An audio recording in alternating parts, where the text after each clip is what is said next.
Bonjour, alors nous sommes dans les locaux parisiens de Magnum. Comme vous savez, Magnum a des bureaux à New York, à Londres, à Paris, et on a également un petit bureau à Tokyo. Et maintenant nous sommes voisins avec vous.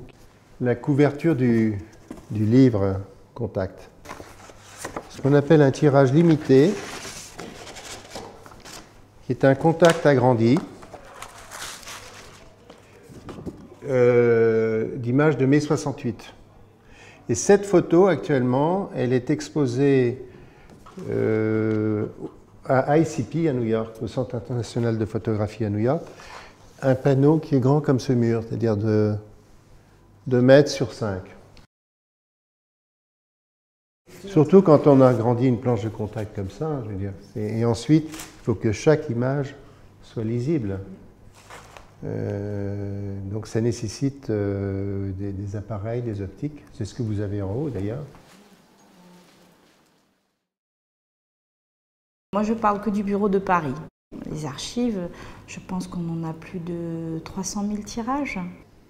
Et en diapositive, si on compte les originaux, les extra-originaux, enfin c'est après toute tirée d'étape, je pense à 2 millions de diapos. Et à partir de là, on va créer un story list de tous ces reportages photos. Et une fois que ça est mis en place, on a déjà un petit noyau et on va continuer. Alors là, par exemple, on va pouvoir identifier l'année. Et c'est ce qui va nous permettre de pouvoir retrouver exactement le négatif directement sur planche contact et sur la bande de négatif. Ça facilite après tout le travail. Mais avant d'amorcer tout ça, il faut construire le squelette de chaque photographe qui est la story list. Je suis un photographe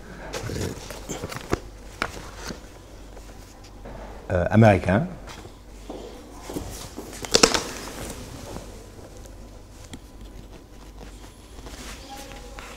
Super.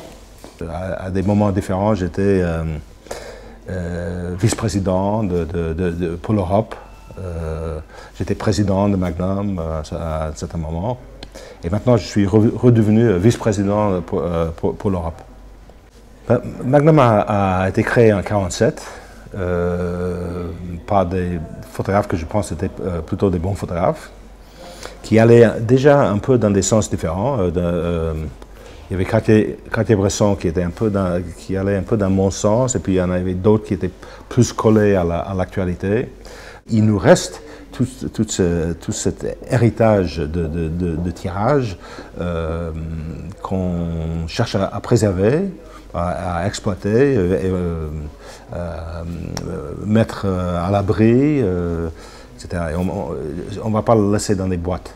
Donc c'est grâce à Pictura qu'on va tout connaître sur notre passé et sur les tirages qu'on a.